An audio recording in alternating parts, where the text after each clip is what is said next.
You know, there are times in our lives when we plod along doing our mundane daily activities, not necessarily looking for moments of great change or opportunities for greatness. Then there are times when our world is swallowed in chaos, when the mundane seems to have the flavor of a 5-year-old's Christmas morning, and it's all we can do to wish for its return. These are the times when our strength is tried. Our knees feel weak. We yearn for the days of our innocence, when life had the safety of mom and dad and the carefree nature of blowing the white fuzz seeds off bloomed dandelions. It's in these times that we experience the irony of knowing the best who we love, yet have the least opportunity to celebrate that love with them. 2020 was a year beset with this kind of chaos. Chaos so profound and life-changing that it took more than one calendar to live it. Our Y closed its facility. Our staff went home not knowing if a return would ever be possible. We hugged our kids, our dogs, in private, and occasionally we wept from the uncertainty.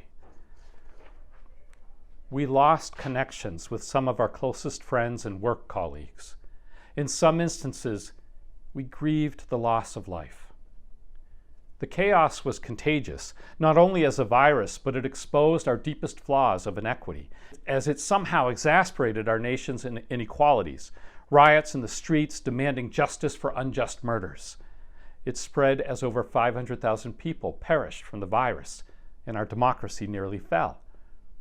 Mom and Dad never seemed so far away in the moments of this year of chaos. Somehow our community plodded on, and our Y, through donors, stimulus money, and other dedicated members, had a safe and successful year. You'll see this reflected in our annual report, available to view through the link provided with this video. It seems, though, that the doors of opportunity are often masked by the closing caskets of grief. While we all hunkered down in the fear of uncertainty, we plotted a new beginning. We launched virtual programming, found new ways to safely operate, and new ways to communicate with the people who were left behind. We realized that the Y is more than a gym. It's the community keystone that has the flavor of a 5-year-old's Christmas morning. It housed those people we loved the most.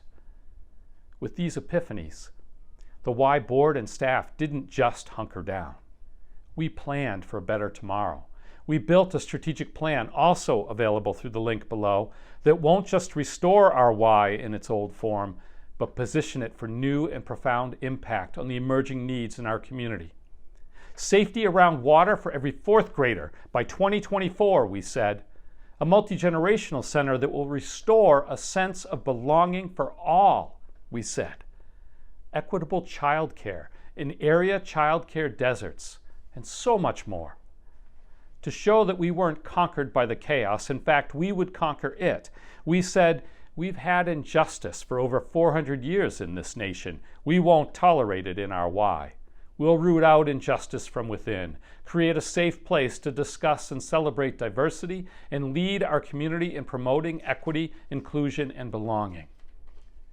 Indeed, if it weren't for the chaos, the vision of our community's future may not have been made clear. But out of this chaos comes our opportunity to restore greatness. We will restore our membership at the Y as COVID fades away. We will restore our relationships with each other. And we will rise to the needs in our community with ambitious efforts crafted by our board and staff. Isolation becomes belonging. Fear becomes hope of new opportunity. Inequity becomes respect for human dignity. Chaos becomes the hope for a better us. The state of our Y today is the rise of hope, restoration, and new beginnings in our community, and you are the loved ones we are waiting to celebrate with. We are so happy to welcome you back to the Y. Thank you for listening.